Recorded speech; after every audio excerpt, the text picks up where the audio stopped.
It's almost like opening day. No, they're not actually playing. We're going to hold off on that for a couple weeks when they go up and take on the Patriots on Tom Brady Day. But everybody back to school today for the Philadelphia Eagles down in South Philadelphia. You see him down in South Philadelphia when he hops on TV, getting a lot of FaceTime with this Eagles 30 most important players this year. David Zangaro also getting some FaceTime with us here on Birds 365.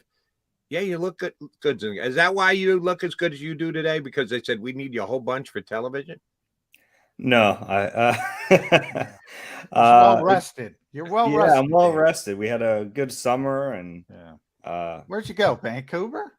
Was that where you were going? Yeah, I was in. I went to Vancouver Island for a few days, and then Washington State. Yeah, it was nice. Yeah, got away a little bit. What the hell's in Vancouver?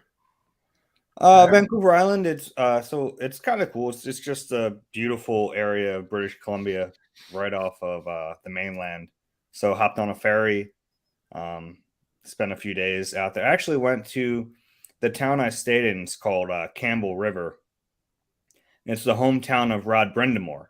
Really? Oh, yeah. I didn't know that until we were out there, and we were on a boat, and the captain was telling us about just the town a little bit, and he mentioned, and Rod Brindamore was like my favorite hockey player growing up as a kid. So we went out to dinner that night and happened to see a Flyers Rod Brindamore jersey. Like, I was going to say, you had to see a Brindy jersey at some in point. The restaurant. So me and my buddies took a photo with it, and it was cool. Did they mention him on the tour? Is that no, not on the tour? Oh, we were just like chatting with the guy, because that would have been really, that would have been. I mean, he's a big deal there. They have like the local rink they named after him and everything. Nice. So he is a big deal there. Yeah. All right. You and I both big Brindamore fans. All right, let's put the Flyers aside. Forget the orange. We want to know about the green. Philadelphia Eagles get their season underway. I brought this up on WIP last night and got some pushback from Eagle fans.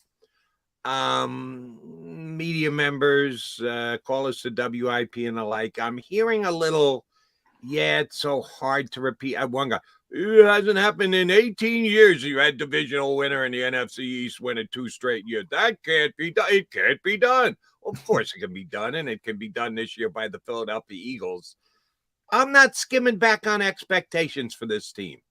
I know they got a big turnover on defense. I know they lost their 2 coordinators. I know they're playing a tougher schedule than they played last night. If the Philadelphia Eagles don't win the NFC, who's gonna? Dave Zangaro. The NFC as a whole, I mean, I think the other 2 legitimate contenders are the 49ers and the Cowboys. I think that those 3 belong at the top of the NFC. But I agree with you. I mean, the Eagles should have high expectations. Fans should have high expectations. I still think they have the best team in the conference. So I think it's just like everyone realizes that. And look, I don't buy into that they can't repeat as NFC East champions. I think that there have been some fluky things that have gone into that not being repeated in the last really 2 decades. But you look at can they get back to the Super Bowl? That's a little tougher. I mean, that's obviously some things have to go your way for that to happen. But there's no reason to think they can't do it. And I know that you look back at recent Super Bowls, the last really 2 decades, and it's been tough for those teams that lose to get back. But look at really the last 5 years, the teams that have lost the Super Bowl have been in the mix in the years after that. And I think the Eagles have the roster, the quarterback, and the head coach to be able to be in the mix. And once you're in the mix, I mean, anything can happen. Yep. Yeah.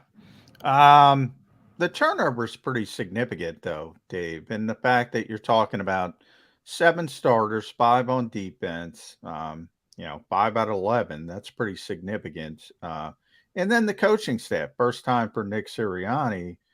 Not only the coordinators, but also you think about their defensive coaching staff. They lost their 3 top coaches on the defensive side of the football from last year's staff. There's going to be some hiccups.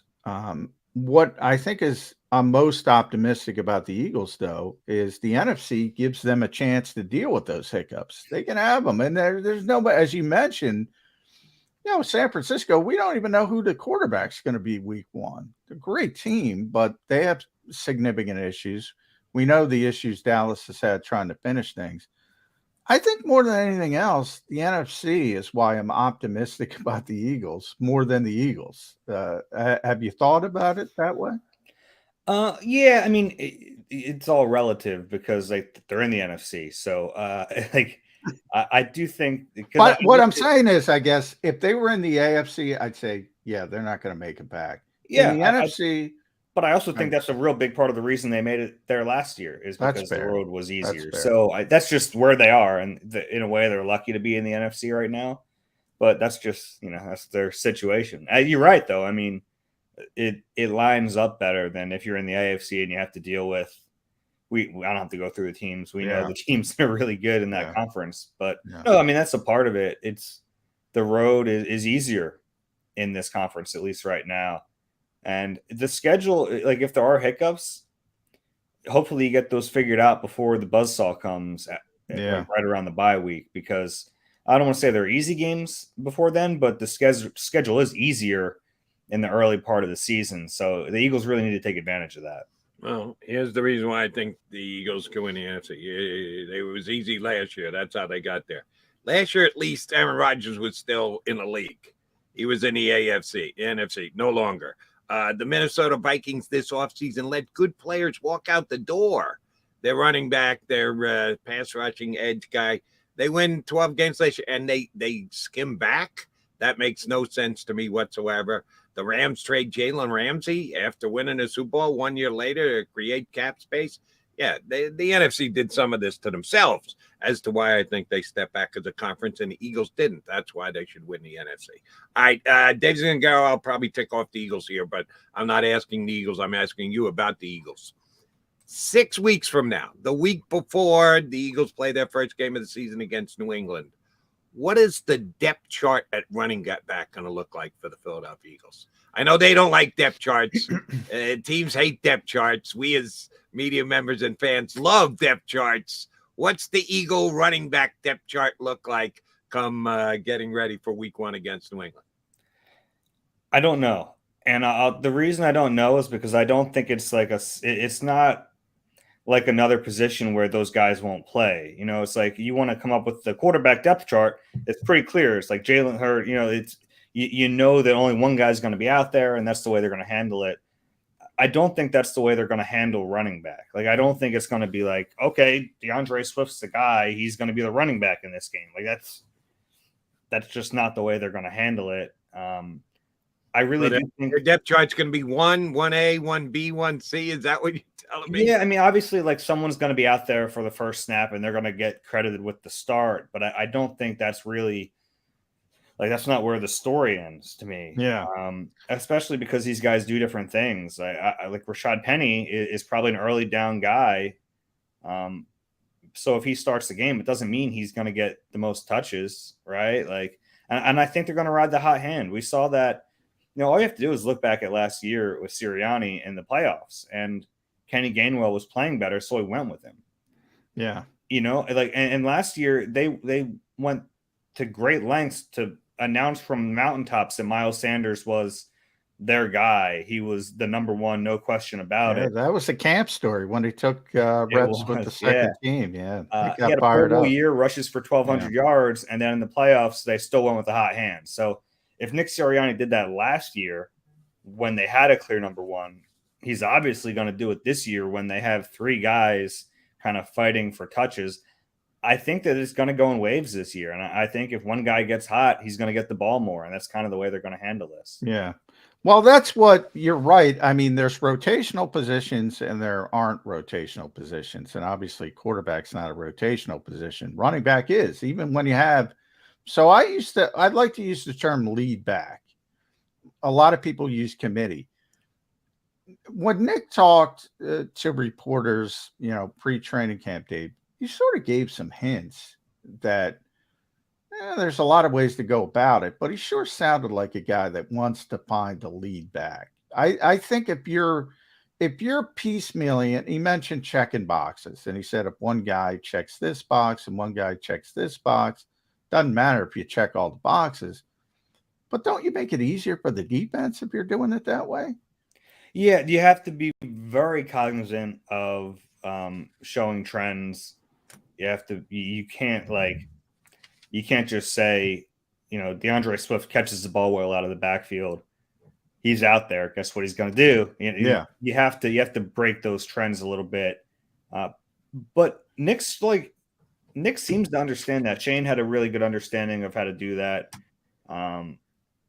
I think they're aware of that. Like, I don't think it's going to be as simple as early down, although you probably could just with this offensive line and Rashad Penny, just be like, hey, guess what? We're going to run the ball, and you can announce it to the defense and let them try to stop it.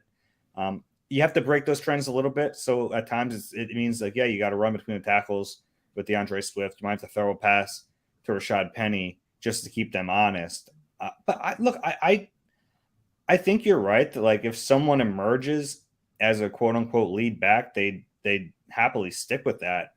But if it doesn't happen, I don't think they're going to try to force that issue. I really don't. I think that they're going to kind of just go with the way the flow of games are going. And it's a little trickier because, like, you probably in the back of your head want to have a guy that you can really rely on. And they might not have that. So you just got to, if you had to pick one guy who I think is likely to do that, like DeAndre Swift to me would be the guy, because I just don't trust Rashad Penny's health. But the biggest if in the world, if Rashad Penny's healthy, we've seen what he can do. Yeah. Yeah. All right, Dave Zangaro. At New England, home Minnesota, at Tampa, home Commanders, at the Rams before you got to go to the Jets in week number 6. If after 5 games the Eagles are 3-2, it's not a killer sked. They're playing teams that didn't make the playoffs last year. Only minutes. Well, Tampa did too, but Tampa's a whole different team without Brady. So a couple of playoff teams sprinkled in there, but some teams that finished well below 500, like Washington and Los Angeles. The hue and cry will be, what the hell is wrong with the Eagles, with the fan base? What'll it be like in the building? 3-2 against the easier part of the schedule. Panic, understanding, rally the troops. If this team is 3-2 after 5, what's it like in the Eagles locker room? I don't think there'd be panic. I think it'd be a look of like, all right, let's figure this out, and be the team we want to be. I don't think you'd see panic. That's too early with a winning record to have the sky falling on you. But and it would also depend on like how they get there. Or have they looked bad in their losses? Like, what does it look like? Are there injuries? Like, all those kind of factors would play a role in the vibe of the team. But I think no matter what happens, if they're 3-2, there's not going to be panic in that locker room, especially like a lot of these guys were here 2 years ago when they got off to that awful start and rallied back. So I think they'd be okay from a morale standpoint. Let's talk about some camp battles, Dave. I guess the biggest one, the most high profile one, it's funny to call, I guess, right guard high profile, but with this particular team, that might be the biggest camp battle. Cam Jurgens, in theory, the leader in the clubhouse, but Nick has been pretty consistent not wanting to hand him the job. In the past, they've wanted bigger bodies next to Jason Kelsey. Tyler Steen could fit in, but Tyler Steen played strictly tackle in college. So he's changing positions, not only coming in as a rookie, playing a position he's not as familiar with. Is that really a battle? One of the most interesting things in OTAs, and we were only there for 100 minutes, the second practice, Kelsey took a maintenance day. I was surprised. They moved Cam Jurgens over the center, and obviously they're not doing team drills, so it was just individuals, but it was Cam at center and Tyler Steen at right guard. In theory, if you want to get him ready to play right guard, wouldn't you want him to get all those right guard reps? Yeah, I wasn't surprised about that, though. I think we'll see that in training camp too, because it's a natural way to see Steen at guard with the first team without just rotating and taking Jurgens out. Dave Brees up for you, Jody? Yeah, I think he did. All right, we got a frozen. There we go. You back, Dave? I'm back. We froze up for a You little good? bit. Yeah, Okay. you're good. Yeah, I think I wasn't surprised though to see that kind of rotation happen. I think we'll see that in training camp too, because Kelsey's going to have his veteran days. It's kind of a natural way for them to see Yeah. Steen. But what does that tell you? Because I was like, what does it tell? It could mean they're so confident in Jurgens they don't care. You can toggle back and forth, or it could mean they really, really, really want to look at Tyler Steen at right guard. That's Which probably side of that fence do you lean on?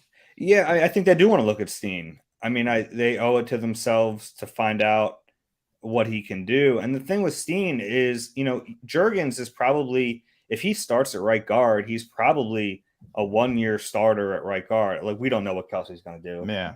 There's a chance he'll be back again next year, but their plan is still to eventually have Jurgens at center. If Steen is better right now, you play him because he could be the long-term answer at right guard. Whereas Jurgens, you're probably looking at him as like a 1-year guy at that position. Yeah. So if it's like a tie game, even though Jurgens has been here longer, maybe you lean Steen, but Jurgens has the advantage just because he's been in the offense. He's been in the NFL for a year, and that stuff really does matter. The fascinating part of this position is you have two guys who don't play guard fighting for the job. And then, look, you still have the backup plan. The backup plan is both of these guys can't do it, and Jack Driscoll has. Jack Driscoll. Yeah. So they're in and by the way, Dennis Kelly gives you more room, gives you more rope for that. Exactly, yeah, because you can have Dennis Kelly as your pure swing tackle. Yeah. Which, look, I actually like Driscoll better inside than at tackle. I don't know so do I. Where they land on that, but you have plenty of options now with Dennis Kelly in the building. All right, Dave Zangaro, I got to ask you about my favorite Philadelphia Eagle player. That would be Derek Barnett, who comes in with the 5th pass rushing slot locked up right now, if he can even get on the field. He wasn't ready, medically cleared for the off-season workouts to this point. Have you heard any whispers about, is he actually going to be on the field? Some people think the Eagles are going to be able to trade him and that they can get a day 3 draft pick for him. It's going to be a cap hit either way you do it if you move on from him, whether he's traded or cut. What is the fates and fortunes of Derek Barnett look like going forward for the Birds? Yeah, it's a tricky situation he's in. Most people kind of probably forget he was even on the team because he got hurt so early last year. It was a strange decision to bring him back on a 2-year deal too, by the way. That was peculiar when there didn't seem to be much interest in him anywhere else in the league, and you sign him to a 2-year deal is different.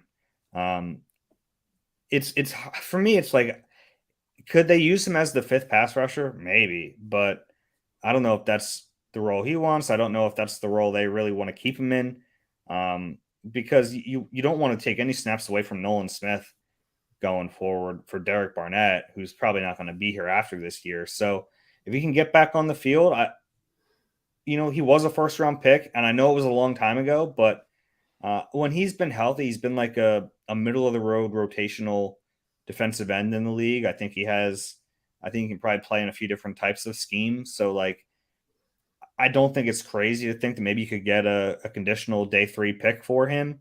If you want to trade him to a team that would use him more, I think that would make some sense because the 5th guy in that rotation, barring injury, which you never know, is just not going to see the field that much. Yeah.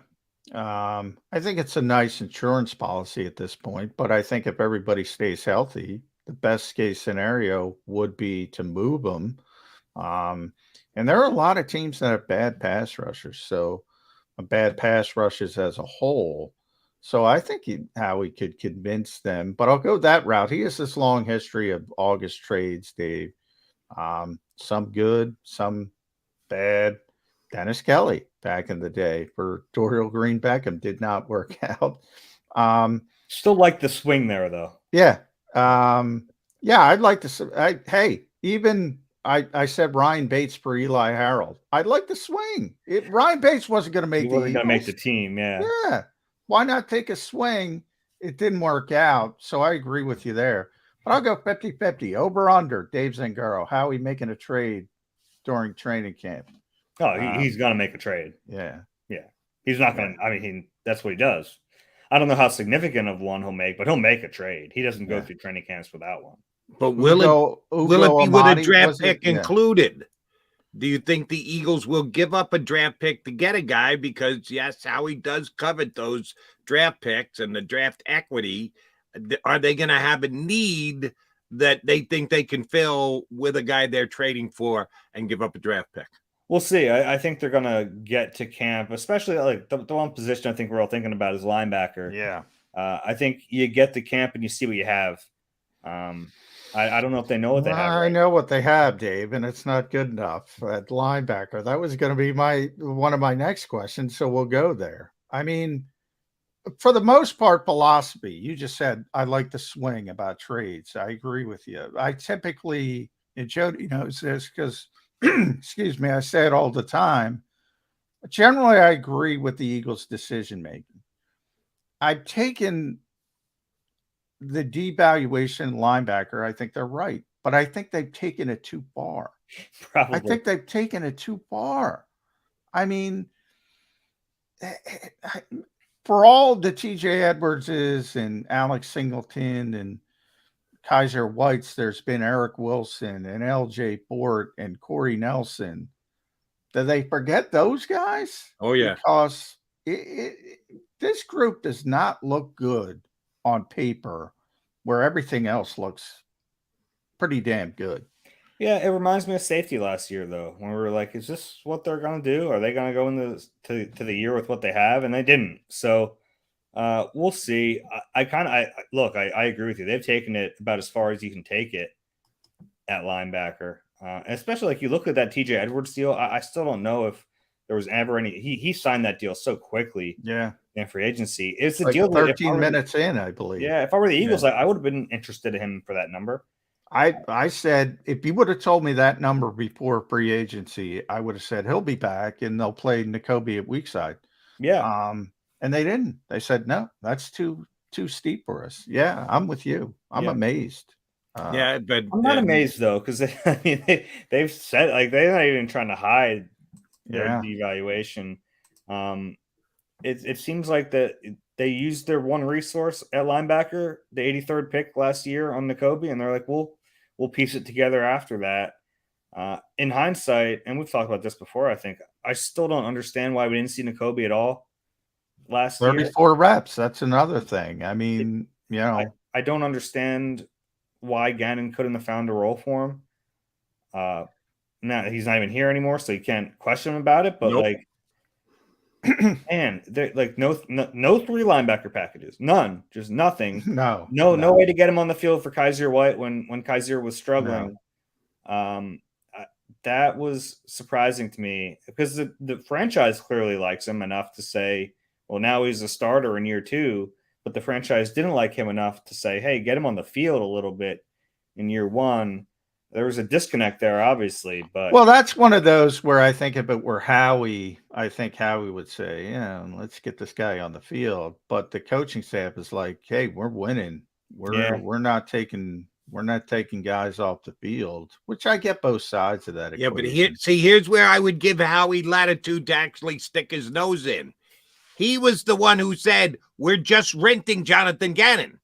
That it's a foregone conclusion that Jonathan Gannon is going to leave here. He's not going to spend the next decade with the Eagles. Well, when you have that kind of individual who's looking at only today, not worrying about down the road tomorrow, I think you're allowed to go, are we seeing the whole picture here? Can we get him some snaps in a game where you're up by 2 touchdowns in the fourth quarter? Yeah, but if you're saying that, but if there's a moment where Howie starts calling into the coaching staff, don't tell me you wouldn't be the first one. Like, Jonathan Howie's staying his lane here. Yeah. Well, Jonathan got that question. Stays straight in the restricted lane, I'm telling you, I'd be okay with it. Would not be second guessing. I think I asked Gannon the question. Remember when he misspoke about Gannon about Howie being involved with game planning, and that set off a little bit of a firestorm. Oh yeah, he just misspoke, but You got to be careful with that stuff. But I get it from Howie's perspective. The coaching staffs, they're trying to win a Super Bowl. Those guys, the problem is they all stayed healthy. And that's my biggest question with Nakobe Dean. And I mentioned this earlier in the show, Dave, so I'll ask you as well. Those guys played 20 games at linebacker. And TJ, as you know, remade his body. By the end, he's 240, he's rock solid. He's ready. He's got the armor to play 20 games. Nakobe Dean is undersized, Dave. I don't care what they list him on the roster sheet. He ain't TJ Edwards from a size perspective. The game has changed, but you take linebackers like running back for a lot of reasons. Devaluation. They also take a lot of punishment if you're playing linebacker, if you're playing running back. If they got to go 20 games again, you think you're going to see that durability with Nakobe Dean? Yeah, I don't know. And that's where it gets a little concerning when you look at the depth chart there. Because, I mean, your starters right now will be Nakobe Dean and Nicholas Morrow. You have Christian also Ellis. Undersized, yeah. Yeah, who are both undersized. Christian Ellis a little bigger, even though, like, you're right. I wouldn't read too much into the heights and weights on the, on the roster. Ellis is a bigger guy. But, I mean, their depth is not great. You have Sean Bradley and Davion Taylor as the other linebackers. Maybe Kyron Johnson, who's switching positions. Ben Van Sumeren, who has, like 2 years of experience playing linebacker in college. There's not a lot there. So, like, even if you think their starters are going to be okay, they don't have enough at linebacker. All right, I'm not going to hold you to the exact quote, but you got to give us a general idea here, Dave Zangaro. The coach has been pretty good with coming up with, like, T-shirt moments, slogan type moments, things that we remember back to him saying. Any chance of getting one tomorrow? With Peterson after the Super Bowl, we had the new norm, and we found out that was kind of a tough norm to keep with the guys going down on the offensive line, injuries and the like the year after they won it all. Is Nick going to have a line or a message tomorrow as to how they're starting 2023 after 2022? No, I think it's going to be a very focused Nick on what's in front of him. I don't think we're going to get introspective Nick tomorrow. I think it's going to be, this is what we're looking at practice today. He'll answer the questions and he'll go about his day. I don't think there's going to be some big, like, overarching message from Sirianni. I was going to say, we're going to put in a hell of a 50 minutes. Is that going to be the core? Just checking. At D Zangaro NBC asks, follow Dave on X, not Twitter, X, whatever the hell it's called. So follow him there. NBC Sports Philadelphia does a tremendous job. Real quick, because the fans want it. I don't think they're getting it. Philosophy, scheme-wise, how much difference defensively are we getting from Jonathan Gannon and Deshaun Desai? Scheme-wise, not a ton difference. Philosophy, maybe a little bit different. Situationally, because he blitzes less than Gannon. Yeah, it's not about blitzing. I think, he's not going to blitz a ton. I think scheme-wise is going to look very similar. Philosophically, a little bit different. I think there will be moments of aggression, not necessarily blitzing. I think we'll see some bait and switch in the secondary a little bit more, so it'll look more aggressive. But it's not going to be like a completely different defense. Yeah, I think it's going to be very similar. And if they're not blitzing, he could go from fan favorite because he's replacing Jonathan Gannon to as big a heel as Gannon was real fast. Yeah, the problem for him is he don't get as many sacks as they usually. Well, by the way, if you're getting 70 sacks and you're blitzing, you're an idiot. So for those who hate Gannon, just put that in the pipe and smoke it a little bit. Dave Zangaro, we appreciate when you jump out and smoke the pipe with us. Thank you very much for doing it. We're going to have you on plenty during the year. Enjoy camp. I will. Thanks, guys. That's Dave Thanks, Zangaro Dave. from NBC Sports Philadelphia. Be hanging with Johnny Mac at the Eagles camp starting mañana. All right, Mac and Mac coming back. We'll put a bow on this show. Stay with us.